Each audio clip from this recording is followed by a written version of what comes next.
Welcome to episode 79 of the Headspace and Timing podcast, a show brought to you by the Change Your POV podcast network. On today's show, we have a retired United States Army senior leader, Brigadier General Bolduc, talking about how he first acknowledged the impact of multiple deployments on his psychological health, got effective treatment for it, led from the front in establishing mental health screenings for everyone assigned to Special Operations Command Africa, and faced transition difficulties similar to many service members leaving the military. There isn't this warm handshake, right? From active duty to becoming a veteran. And you're in this third thing and you don't understand this third thing. And this third thing doesn't have the same things in it to take care of you all the time. And you may not have a job. You may end up homeless. The suicide rate is what it is because of this. Drugs and alcohol, incarceration. It's this third thing you're not set up for success in. Even myself, you think, oh, he's a retired general, he's got it made. No, I'm telling you, I didn't have it made. It was a struggle. And my wife talks to people about this was the most difficult time of our life and our marriage. Welcome to the Change Your POV podcast network. You're listening to Headspace and Timing, a show dedicated to breaking down the stereotypes about veteran mental health. My name's Dwayne France, and I'm a combat veteran of both Iraq and Afghanistan. After I retired from the Army, I took on a new mission as a clinical mental health counselor for my fellow service members.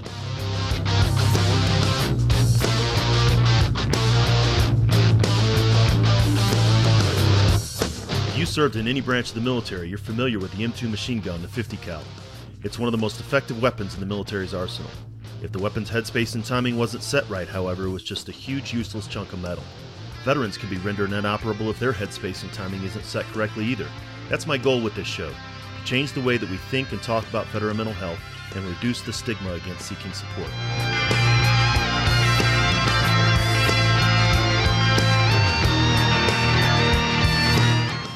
Each week we'll talk with mental health professionals, veterans, and those who support veterans, service members, and their families. We're going to have real and honest conversations about a topic that most just don't like to talk about, veteran mental health. Let's jump into this week's conversation.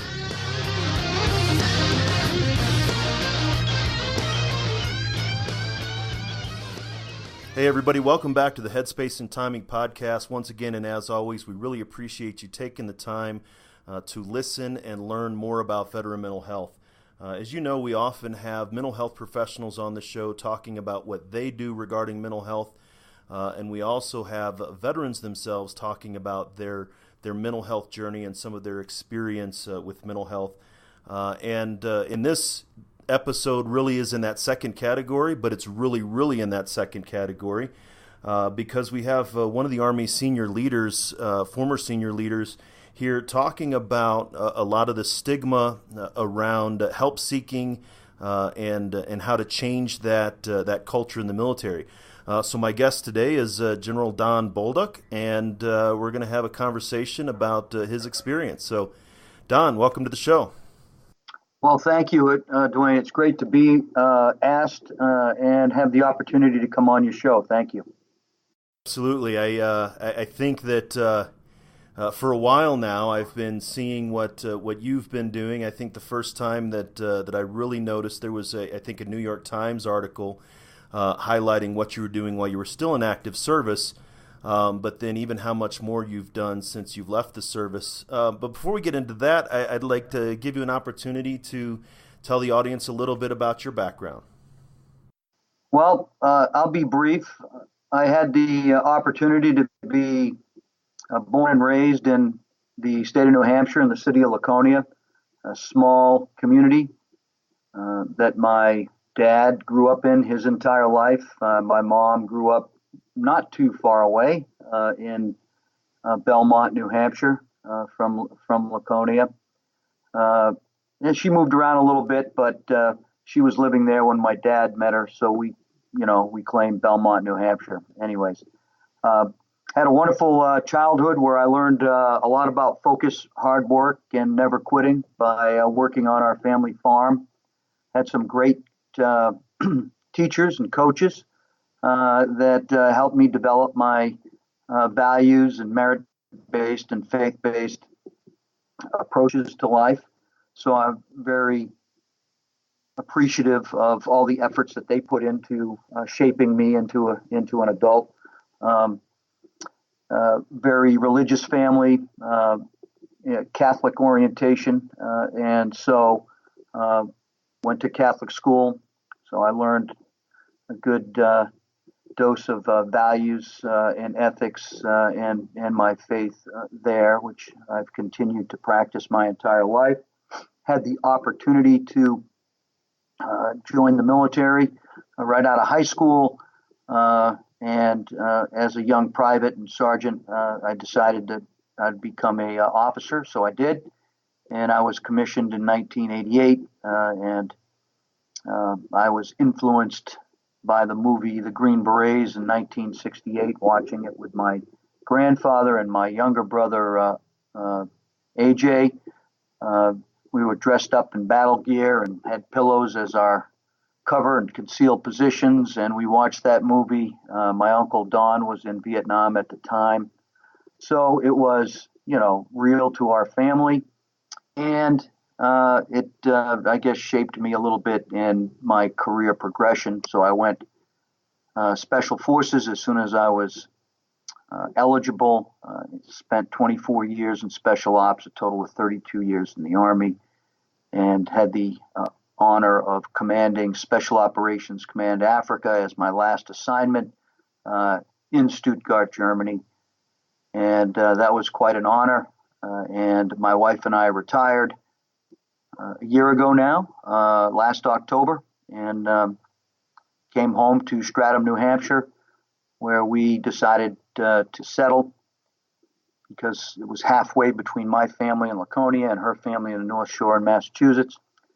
Um, and we have three grandchildren, which we're very proud of.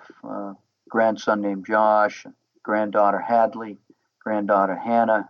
They live here in New Hampshire. My son works in Portsmouth. I have another son who goes to Shippensburg University, and he's in the Pennsylvania National Guard. And my third son is a student at Purdue University on a 4-year ROTC scholarship. So he'll be a lieutenant soon in the United States Army once he graduates from Purdue. We've been blessed to live in a great country. I've been blessed to have the opportunity to serve this country. And now my wife and I are heavily involved in supporting veterans. I am now teaching as an adjunct professor at Southern New Hampshire University. And I also have the opportunity to support two businesses here in New Hampshire doing leadership, training and coaching for entry-level, mid-level, and senior-level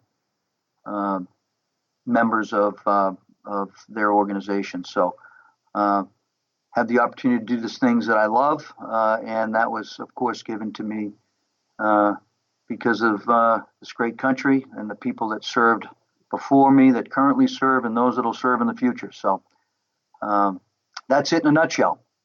It's always amazing to me that we can sum up about a quarter century's worth of experience, whereas actually for you from 88 to 2017, that's almost 30 years, plus the enlisted time. So you spent a very large portion of your life in service to our country. And that's sort of the overview, right? The big hand, little map kind of Reader's Digest version. But in the later part of your career, you really started being vocal about, or at least publicly started being vocal about, the impact of combat, the impact of rapid deployments, and everything that on veteran mental health.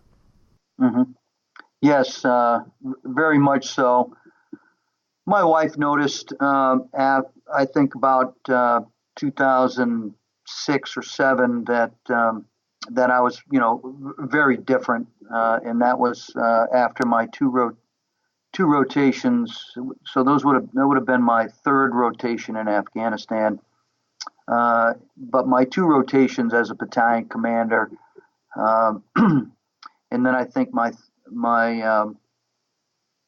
fourth and fifth rotation, she really noticed a huge difference in me. I did a total of 10, so it was I was there quite a bit, and my wife noticed quite a bit of changes in me. And of course, I did too, but I chose to ignore them when I should have probably paid more attention to them.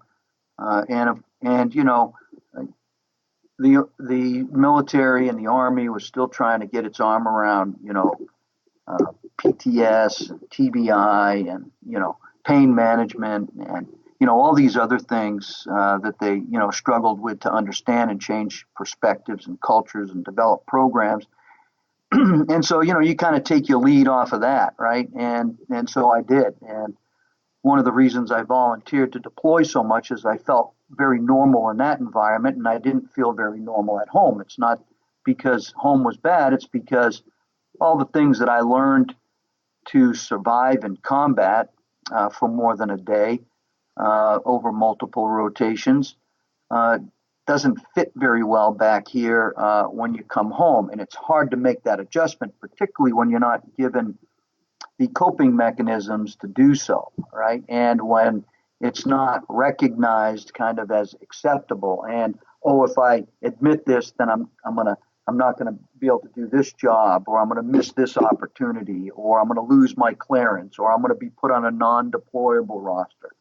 And all these things just they weigh on you. And 2013, my wife said, "Hey, listen, we've kind of had enough of this in the family here, and you need to get some help." And so I took that very seriously, and I went to Lawrenceville Regional Medical Center, and I talked to a great nurse by the name of Sarah McNary, and she described this program to me that she had, and I went in there for a full head to toe, screening, and I got a very good screening and identified a number of issues with me with PTS and TBI, and how I, more importantly, the therapy to go with correcting that, plus identified I had sleep disorder, sleep apnea, and of course we know how important sleep is to our mental and physical health and our well-being. So getting that straight is hugely important. You may not get a lot of sleep in the Army or in your job that you do, but the quality of your sleep is hugely important. And when you say, well, I got 4 hours of sleep, but really the quality of your sleep is maybe less than an hour, you're really running on, high stress and low sleep. And so the way you act and the way you do things and how you present yourself may not be optimal in a leadership role or as, part of a team. So those things became hugely important to me. And after 2 years of going through this program and the therapy, I realized that it wasn't enough just to take care of myself. I had to do something to take care of others. And so I went to the leadership in Special Operations Command Africa, and I said, hey, here's my story. This is what I did. I think it's important. I think, I see it in others. You see it more readily once you are getting therapy, and you can identify these things and triggers and so on and so forth. And I said, boy, it's just everywhere around us, and we've got to start taking care of our people better. I think the rise in DUIs and the rise in suicide, driving under the influence and the drugs is kind of related to all this. So, let's have a look-see. And they were all for it. My command master chief, Rich Puglisi, Navy SEAL, he went in for the treatment. He was suffering from the same things I was. And together we told our story. We became very open and vocal about it. We put together a program for our guys and gals inside the unit, and we gave them guarantees that they wouldn't lose their job, they wouldn't lose their clearance, they wouldn't be taken off their teams, that they had the full support of the chain of command. And I put my money where my mouth was, and New York Times reporter wanted to do a story on it, and I said yes. And I came out in that article as the first general officer on active duty, and I think still the first one and the last one right now to come out on active duty and say, hey, listen, I've struggled with these problems. This is how it's affected my personal and professional life. And I think we can do better for ourselves and for our people. And as a general, if I can't take care of myself, I certainly shouldn't have the responsibility of taking care of others. And that was well received by a lot of people, but not well received by the chain of command above me. And so I got zero phone calls from them. I got zero support from them. But we knew we were right. We continued to move forward. Nobody told me to stop, so I didn't. And we didn't create something separate. We created something inside the medical system. And when it was all said and done, as I left command, we had identified 52 people in the unit with PTS, 471 with TBI, sleep apnea, pain management issues, but more importantly, we got them on a flexible and responsible therapy program that addressed their issues, made them more resilient, made them more ready in an environment that supported that, an environment that put people first. And I think as a result of that and the feedback that we got, we saved a lot of marriages, we saved a lot of careers. We saw driving under the influence, we saw alcohol-related incidents and drug-related incidents because of self-medication and making poor decisions go down in the unit. The command climate went up in the unit, and that was, measured by command climate surveys. And people were just more resilient and more ready at the end of the day.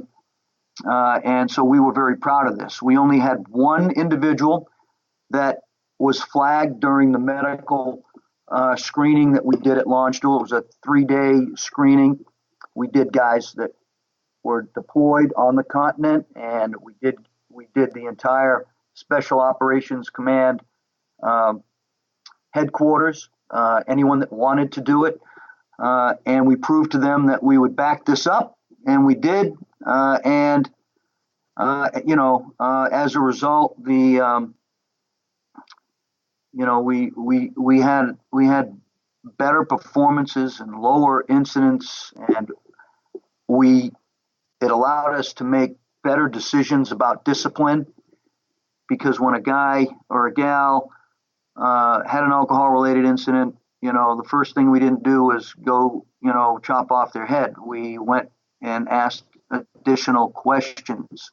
Are they self-medicating? Is this a disciplinary issue because of lack of discipline, or is this something that is a manifestation of them not getting taken care of by the service, by their leaders, and so on and so forth? And it led to this, and that allowed us to make decisions on giving people second chances in order to prove themselves. And I think that was hugely important. It had a huge effect on morale, because people saw their families and themselves were being put first when it was appropriate to do so, above the mission. So anyways, that was probably kind of long, but it takes a couple minutes there to explain all of that, and I think it's hugely important. And I think a point that I was going to make, we had one guy that showed a tumor, and he was one of my company sergeant majors, and he had a tumor on his brain. Got him to Walter Reed to get that tumor taken out. Had he not been in this program, and had he not got that MRI at that time, there's no telling when that tumor would have been noticed, probably when it was too late. But the tumor was taken out. As a result of the assessment, while he was there, he got his hip replaced, so he got his new hip. And it wasn't very long before he was back on duty doing his thing. And I think that's a testament to, one, our word, backing it up, and putting our guys through screening, a lot like we do with our equipment, right? We seem to take care of our equipment better than we take care of people. The equipment's on a monthly, quarterly, semi-annual, annual checkup. I know my struggles in Africa trying to get a guy out of the African theater that was sick take me about 48 hours. But when a part goes down to a high-end item, aircraft or ISR asset or something like that, it was within 12 hours. And so we have to kind of do that with our people because they are our most important asset. And if you want to increase your readiness, you got to increase the resilience of your folks. If you want to get more playing time out of them, then you have to invest in them. Otherwise, optimal performance is, driven by optimal health. And I think that's hugely important. And, we're going to put people in combat assignments. It's not that they're weak. It's not that they were not tougher than generations before them, because we know based off of study and incidents that warfare had an impact on our toughest guys, regardless of their service. And we have an obligation to take care of people and integrate them back into society in the most responsible way we can as senior leaders. And that's and as you said, with the length of that, that's not the other side of the story that's usually told, right? When somebody say, "Hey, tell me about your time in the military," you tell them about, I raised E5 and then I went commission and then I went special forces and all the highlights. And sort of that's the cards that we show. We don't show the other cards, and definitely all of that is important because it's the whole story. I really appreciate, you said your wife first started notice in 2006. You kind of didn't, but it wasn't until 2013. So that was even 7 years before the ultimatum was there. So that awareness came, but then action didn't happen for change. And then even that much more to sort of get these things going. The article was, I think, in 2016, so 10, 11 years after your wife first said something's wrong there. That's still a decade of time. You're doing very well at awareness. It takes so long to get people to move to action. It does, and the way to do that quicker is by senior leaders coming forward and doing it. I went to general officer level conferences, quite a bit, and I could see it in their behavior. I knew it. I could see it, and some of them I had an opportunity to talk to, and others I did not because of approachability factors.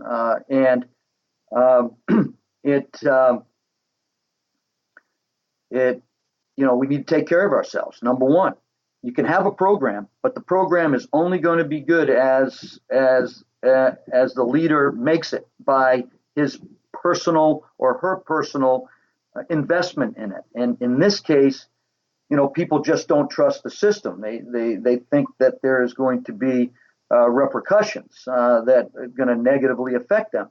And I would have to tell them I believe it's true. Just the actions of the seniors above me. I needed their help. I wanted their help. I wanted them to reach out to me. I wanted them to say, hey, more of us have to do this. And if we're going to increase the overall health of the force, you can't be in denial. It didn't interfere with my ability to do my job. It didn't interfere with my perspective. It didn't interfere with my ability to it made me better, it made me more resilient. And I have testimony from guys that worked for me in command positions, from battalion command, all the way up that came to work for me when I was a SOC Africa commander. And they said, wow, sir, what a difference. You're the same guy. You're the same highly motivated guy that, doing PT, focused on the mission, but your approach is much different, and your personality appears to be much different, and you're just a different guy, but you're doing the same things, and they were like, wow, this is really good. And they said, hey, I'm going to follow your lead, right? So I mean, that's all good stuff, but it's leader driven, right? It really is leader driven, and you have to do it. You have to get the family involved. You have to destigmatize it. Education, empower your folks, back them up, and I think that we would have a much different force today. We probably have different suicide levels today, suicide ideation levels, less alcohol and drug issues, and I just think it impacts the whole climate of a people organization for the better. And that's incredibly accurate. The idea of, we take care of our equipment better than we take care of our people.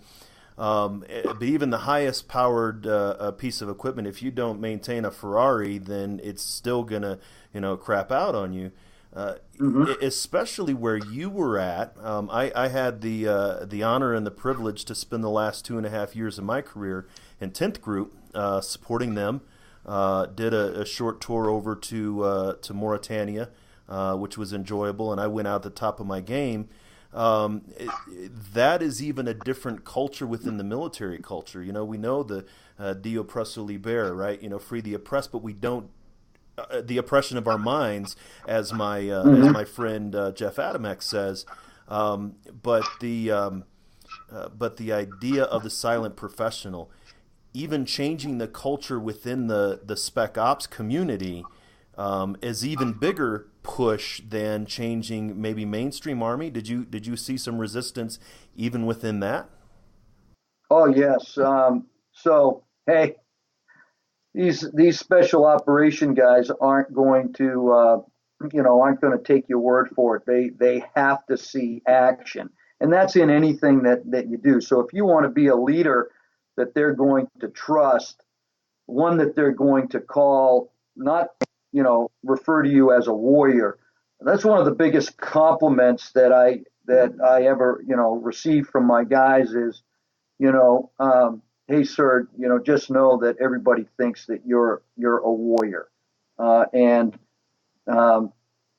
they don't consider all their other leaders a warrior. So to me, that was validation in that I was doing it the right way. I wasn't looking for validation from the seniors above me, although I was looking for their support. I didn't get it. It didn't matter to me. The consequences are going to be the consequences.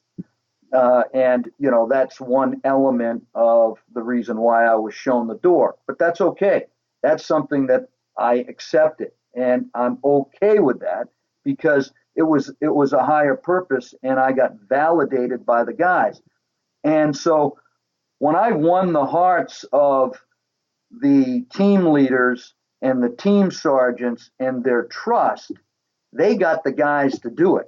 And when the guys saw the benefits of it, and they saw, hey, they're not going to take me off my team, I can still deploy.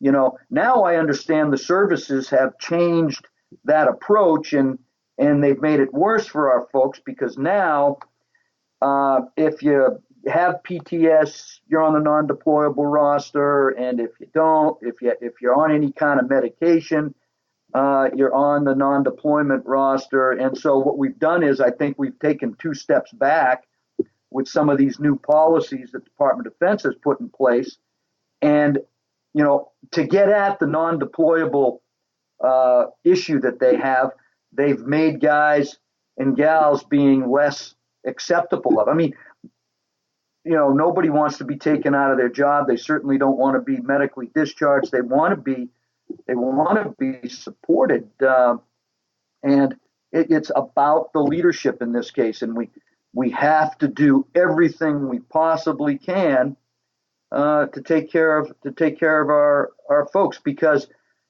there is another price to be paid for it. There's the post-service price that is extremely high. If we don't help our guys while they're on active duty, when they transition into the civilian world, it becomes much more difficult because, I call it the third thing, right? This first thing that you're in life is this community that you grow up in. Everything is taken care of for you. For the most part, you got a place to live, you got a place to eat, you do sports, you go to school, you go to the doctor, everybody takes care of you. You grow up, you graduate from high school, you make a choice. Some people go in the Army or the Air Force or the Marines or the Navy or the Coast Guard or what have you.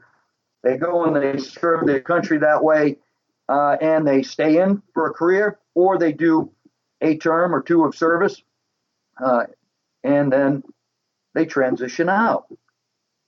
Well, while they're in this second thing called the U.S. military, they're taken care of from A to Z. Everything's taken care of for you. You don't have to worry about anything, really. Someone's going to be there to take care of you all the time. There's going to be something there for you medically. Three squares a day. You're going to have a place to sleep. Blah blah blah. The whole 9 yards. Well, you go into this third thing, and you have this transition, and the services don't talk to the VA because the communication system is broken, and there's really no way to do it. You have to get a physical over here. You got a physical over there. If your transition went well on your way out and you had plenty of time to do it, which generally in most cases they don't, and then now they're in the VA system, and now they have to, connect everything to service and all this other stuff. But there's this bureaucracy. So you fall off this cliff because there isn't this warm handshake, right? From active duty to becoming a veteran. And you're in this third thing, and you don't understand this third thing. And this third thing doesn't have the same things in it to take care of you all the time. And you may not have a job. You may end up homeless. The suicide rate is what it is because of this.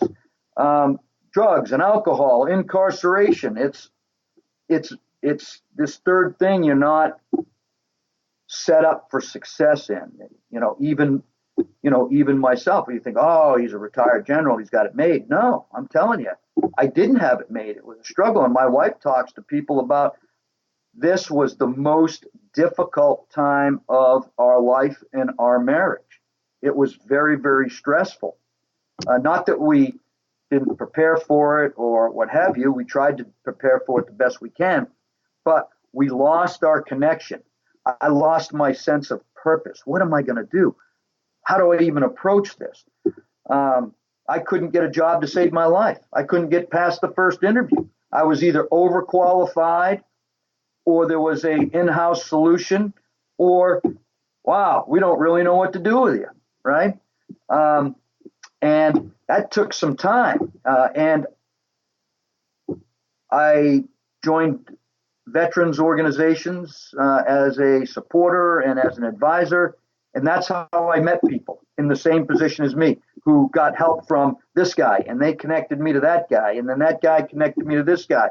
And then the next thing I know, oh, wow, I'm going to get a job at Southern New Hampshire University as an adjunct professor. And then, oh, wow, this guy's going to connect me to this other guy. And I'm going to, talk to him over lunch. And, oh, he wants me to come in and do some teaching inside his business. Oh, great.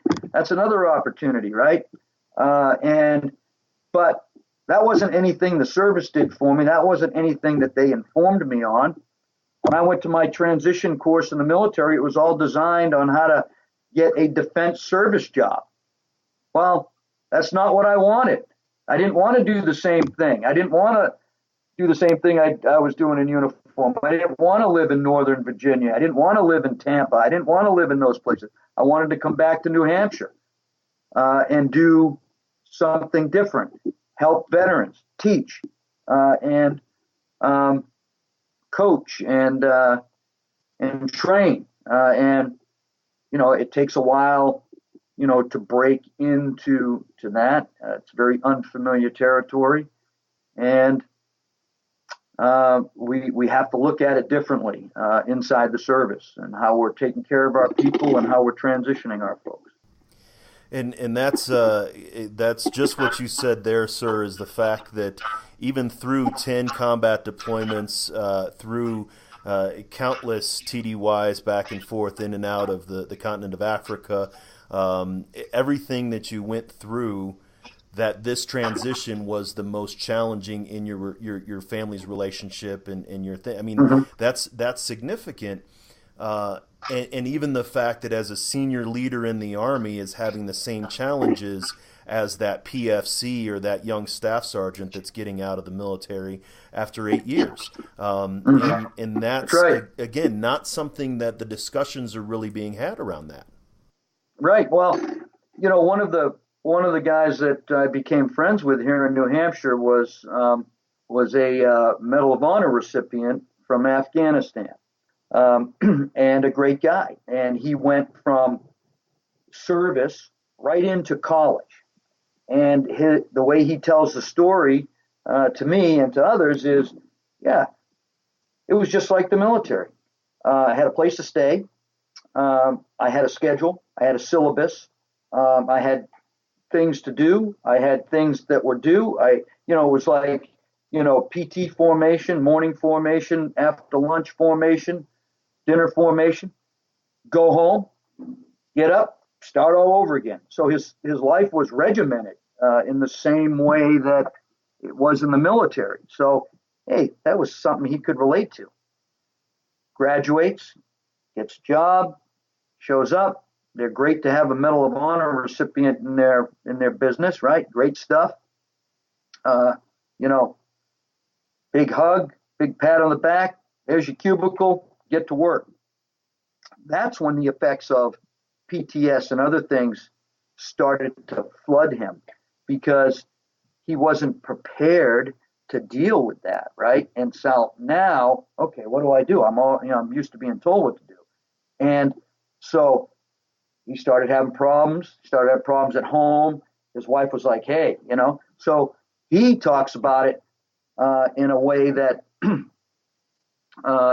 and gives an example of his transition, and he would agree with you, but he would also say that he was a Medal of Honor recipient, so he gets a lot of help, right, from other Medal of Honor recipients and the whole foundation there, and so on and so forth. So he had a connection, and that's one of the biggest things that we lose. We lose that connection. We lose that purpose.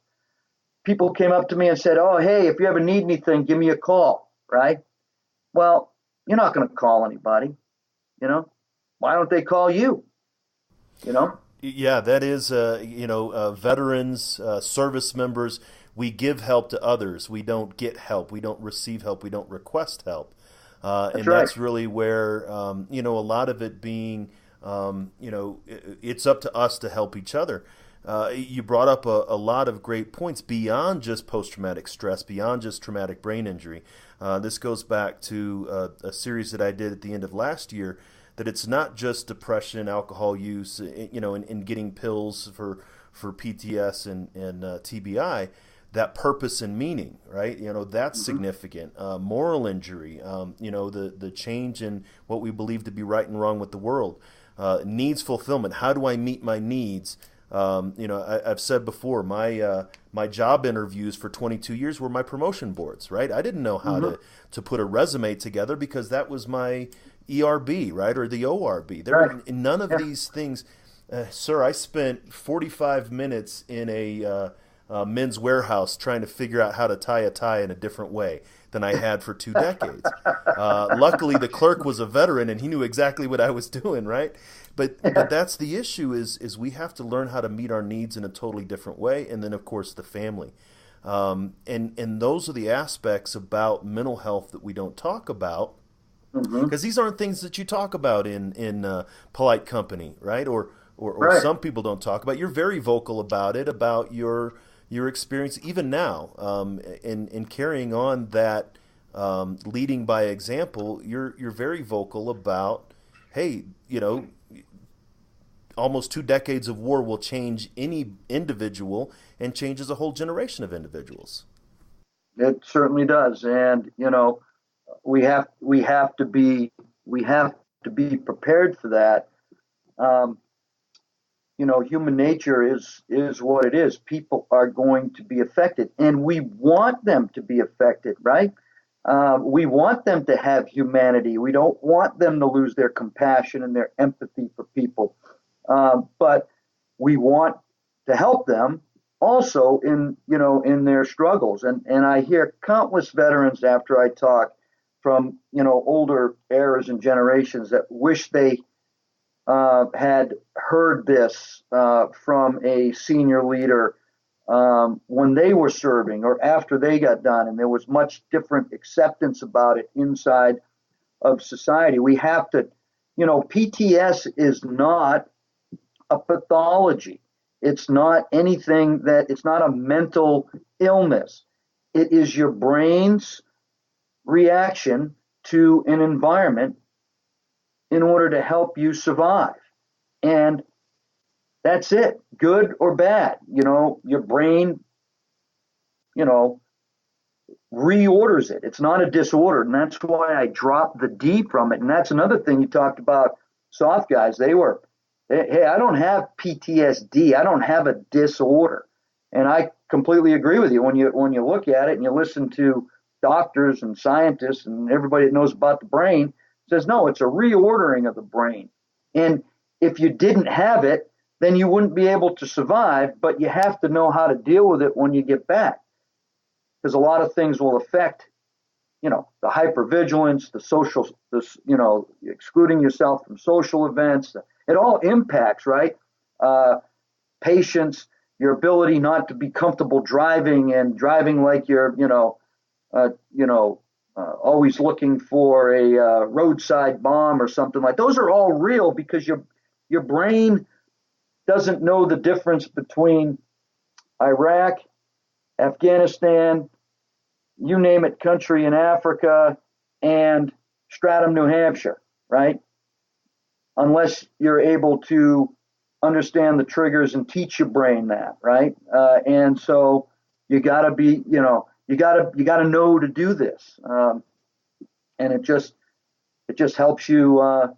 It just helps you, be able to adapt better. And our veterans and our service members are hugely adaptable people. That's what they're all about. They're very flexible. They're very resilient when given the opportunity, to be that way. And a lot of things I tell veteran audiences is, hey, they're not looking for a handout. They're not going to ask you. You're going to have to go find them. And that's a hugely important thing for our society to understand, given that less than 1% serve. That means 99% really don't understand the military, and it's up to us to teach them, certainly senior leaders to teach them, let them tell their stories, not to get sympathy and handouts, but to develop an understanding and appreciation of what our veterans have earned. They've earned these things from our country. They haven't, it's not a handout, but they're not going to ask you for them. And they're hard workers, and they'll do great work for you if you give them the opportunity. I know I was told by several HR folks, well, you're overqualified. And I said, well, that doesn't matter. I want to do the job. It'll give me a connection. It'll give me purpose. I want to get up, go to work, do a job, come home, be with my family. That's what I want to do. Well, the HR people and their parent, well, we can't hire you. You're overqualified. They go into tilt mode, durka, tilt mode. And you're like, come on. I just want to do the job. And Right, and I think that's what a lot of veterans or former service members, once they leave the military, that's all they want is a shot. They don't want, the majority of the veterans that I come in contact with, and I'm certain the ones that you work with, they don't want the world handed to them on a silver plate, because we're used to working for what we earn, right? We're used to doing that. But then, a lot of people think that it's just sort of sitting back and feed me, and that again destroys that meaning and purpose for a lot of veterans. And that awareness that you talk about, the level of generating that awareness, both in the service members themselves and the civilian community, it's critical because they don't know what they don't know. There was one part in that article that I really, really enjoyed or I appreciated, I should say, was when you said you were talking to a group of your guys and you asked them a certain thing. Could you know that part that I'm talking about? Yeah. I'd like to Right. to have you tell the audience that story. Yeah, well, I asked them, I said, hey, listen, how many of you, have deployed to Iraq and Afghanistan? Of course, everybody's hand goes up. All right, great. How many of you have been, around a firefight, around explosions, stuff like that? Boom. All the hands go up. And then I ask them, how many of you have gone and got checked out? And only 2 hands went up, me and my command master chief, right? And that point sunk in, because they know, they're looking at themselves in the mirror every day. They know they have a balance issue. I mean, that was one of my problems, that balance issue and vision alignment issues. Well, we got special ops guys. Their balance is hugely important. And if their balance is off, it's like the front end alignment of a vehicle, right? If it's off, hey, we're going to fix that on our vehicle because it's going to cause all kinds of other problems. And so we get it fixed. Well, these guys deal with balance problems. They try to overcompensate for it. But the problem is you're coming in, nighttime mission, fast rope, Black Hawk, CH-47 goes into hover mode. You're sliding down the fast rope. You get on the building, and you got to traverse a narrow plank to go from one building to the next, and you have balance issues. You are a huge risk to that mission, because if you have balance issues, and those balance issues decide to come into play when you're under night vision goggles, stressful rotor blades, perhaps enemy fire, and you have a balance issue, hell, not having balance issues in that environment is stressful enough and can cause someone to fall off a plank. Never mind adding in, well, I have vision alignment issues, so, 1 foot in front of the other kind of thing. Oh, I got balance issues. Well, hey, we got to get those fixed, and they're all fixable. They put you in this balance machine, and they tell you here's how your balance is. They put you in this eyeball machine, and they tell you what you need to do to fix that, and then you come back for testing, and they recalibrate you.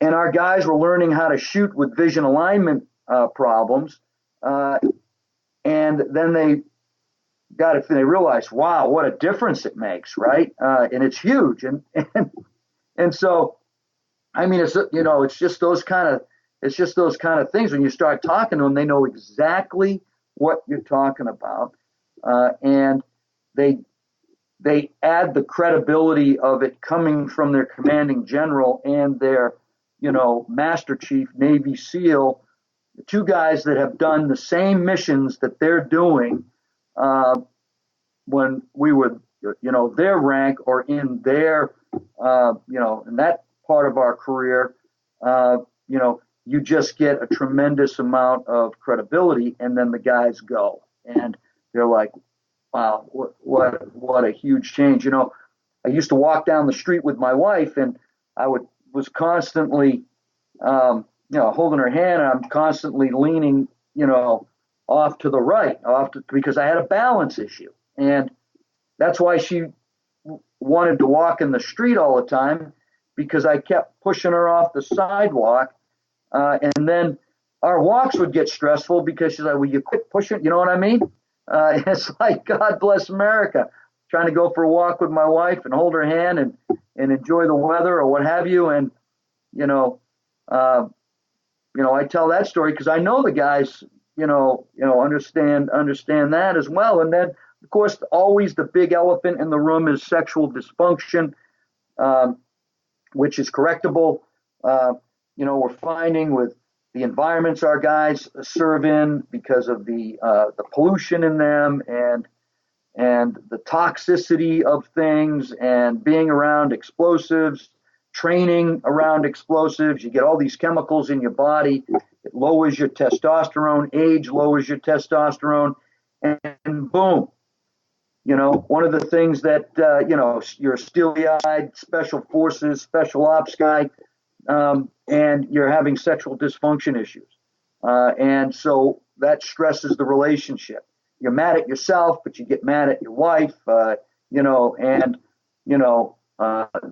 that part of your relationship starts to go down when it's very correctable if you go for help, and they test you for those things too as part of our program. And our guys were like, wow, what a difference, right? It's a huge thing. It's human nature. So we got to take care of our people better. There's a report that comes out on your equipment, right? Operational readiness. If it goes below 90%, you get phone calls from the entire chain of command wondering how you're going to fix it and when you're going to have it ready. Hey, there isn't a report like that on people in the military. And we're good enough to operate at 60% of our personnel readiness, but we can't go below 90 on our equipment, right? And as some folks would tell me every once in a while, hey, sir, something's got to give, right? And that's true. Something's got to give. No, and that's absolutely true. And again, just that awareness, raising that awareness, the example of a very tangible example of look around and see how many of you have experienced a blast overpressure, but none of you are going to get that help. And even what you're doing now and your willingness to come on the show as a senior leader and just say, look, this is an issue. It's been an issue. It was an issue back in Socrates' days. It was an issue in every single period of combat from King Arthur up until now. But now we have the ability to stand up and say something and do something. And I really appreciate you taking your time today. Anything else you'd like to close out with? Well, I think I would just like to make a couple of comments on caring for our veterans out in the community, and some of the overarching themes that I've run into. And when people ask, what they can do to help, I say, well, you can establish veterans community care programs to raise the awareness of the folks within the community, because the bottom line is it's really the community that's going to fix this problem. It's not going to be a top-down VA solution to it. The VA needs to change a course. The leadership needs to be better. The bureaucracy needs to be streamlined. They have to connect themselves better to private medical care and private organizations that help our veterans. But establish and enforce standards of the community care providers is another one. Expand eligibility for all our veterans and generations. We have the 9/11 generation that has different and a wider eligibility for benefits than our Vietnam veterans. That needs to be fixed. And we need to do a better job of keeping pressure on the military to come up with better transition programs that connects better to the VA. And I think that's hugely, hugely important. One of the things that I found when I got promoted to general officer, one of the things that I really learned in the 4 years I was a general was that people do not really care how much you know. They get it, right? You're a general. You had to know something to get there, just like anyone else that goes through the ranks. Get that. They really want to know how much you care. And I think that is where senior leaders make the difference. How much you care is hugely important. And we have to really start showing our folks that in this particular area. So, Dwayne, I want to thank you very much for this opportunity. We have a lot to do to care for our service members and our veterans. Like I say, I'm honored, and I stand by to humbly serve in any way I can. So God bless you and for what you're doing to raise awareness, and have a great day. You too. I appreciate it, sir. All right. God bless you. Take care. Thank you. You're listening to Headspace and Timing on the Change Your POV Podcast Network. It's rare to hear such a senior leader in the military talk so openly about their own experiences when it comes to the psychological impact of multiple deployments, much less a leader in the special operations community who then implemented the interventions for the troops he was leading. Make no mistake, General Bolduc is a leader with a distinguished and accomplished career in the military and was able to succeed because of his mental health treatment, not in spite of it, and did not need to hide it shamefully. There are a lot of great points in our discussion, but a couple I really want to drive home is that if you don't get checked out, something worse may be going on than a little irritability or sleeplessness. The story about the company sergeant major whose preventive screening revealed an unknown brain tumor, and the fact that he was able to take care of that, get a new hip, take care of the psychological stuff, and still get back into the force, you never know what benefits you could get from reaching out and saying, hey, something ain't quite right here. I think I need to check it out. Another point I would like to reiterate, General Bolduc talks about the third thing, life after the military. When we leave the military, we're sometimes shown how we can continue down the path we're on. If a cook, go to culinary school. If military police, become a cop. If you're a general, become an analyst or a consultant or work for a company that does the same thing that you did in the Army. When I went to North Africa with 10th Special Forces Group, there were a couple of retired Special Forces soldiers who were contracted to write the scenarios for the training event. He could have easily fit into something like that, but he didn't want to. He wanted to engage in the third thing on his own terms. And it was challenging. Even as a general officer, he found it difficult to find someone to give him a job. That doesn't mean that you should be discouraged, but it does mean that you should be aware. It's not going to be a cakewalk, either getting out of the military or getting things going again.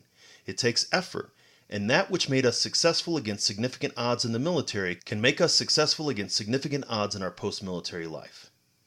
That's what I'm trying to do here on the Headspace and Timing podcast. Remind service members that they can use the discipline and determination they had in the military to live the post-military life the way they want. To let family members know what their veteran experienced and how to support them. And help those who work with veterans, employers, case managers, and other professionals, understand more about military culture and mindset.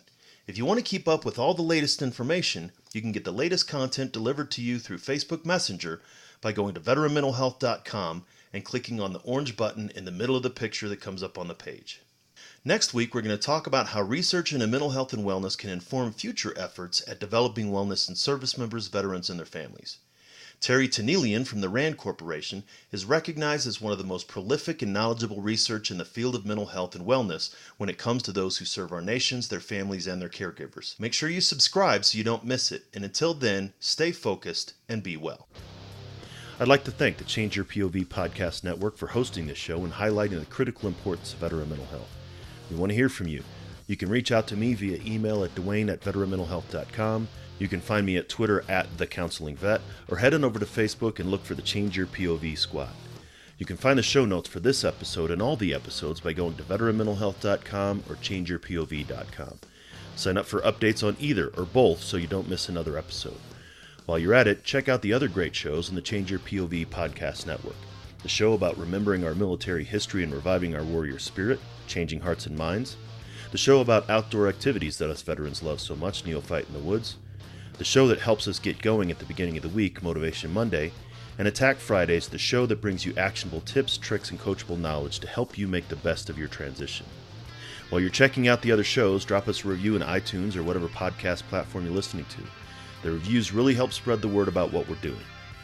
If you're looking for the total package for all the information you need to live the life you want after leaving the military, you found it. If you know of a buddy who's looking for the same info, share it with them so they can find it too.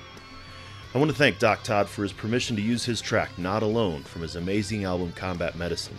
Doc Todd is somebody who's trying to bring veteran mental health out of the darkness and into the light, and you can get the album by going to therealdoctodd.com. Check it out. Because remember, veterans, you're not alone. Ever.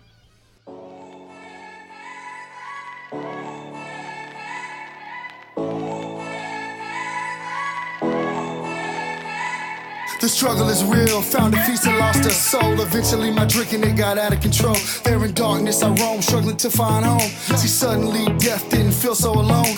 22 a day, destination unknown. It could have been avoided if you picked up the phone, but now you're gone, so I guess all we get is the tone. Nothing but bone weeds, overgrown, pushing up stones. I've triumphed over enemies, co-created mini-me's, the grind and tranquility. Authentic tendency, embrace my ability. Oh, I try so hard to have faith. I bow my head and I pray. Lord, please lend me the strength to carry on and keep staying. Stand up. How this life so demanding, so much pain on this planet. I hurt each time I wake, Tell 'em, man. but with you I'm not alone. Not alone. You're not alone. Ah, yeah. And every time that I fall, I'ma call on you, get myself back up again. Without my Georgia girls, yeah, I'd probably be dead. Cause I'd be taking every med that the VA said. Gave every shred, every last thread of my identity. Conquer my fragility, eliminate the enemy. Deliver me, God, from temptation. Tell me that this life is just a matrix. Need a facelift, back to basics. Vision Lasix, I only feel alive when I hear the bass kick. Oh, I try so hard to have faith. Amen. I bow my head and I pray. Keep praying. Lord, please lend me the strength to carry on and keep staying. Stand up. How this life so demanding, so much pain on this planet. I hurt each time I wake, but with you I'm not alone. Not alone. Yeah. You're not alone. Oh yeah, and every time that I fall, I'ma call on you, pick myself back up again. Yeah, just pick up the phone, you're not alone. Just pick up the phone, you're not alone, man. Just pick up the phone, you're not alone. Yeah, pick up the phone, I'm right here. And I love you guys. Take those bottles out, dog, and pour them in the sink. Take the needles out your arm and the gun away from your forehead. It's time, man, you've been through enough pain, stand up. It's time to stand back up. All my veterans, man, Army, Marine Corps, Navy, Air Force, Coast Guard. Get up, you know. Oh, I try so hard to have faith.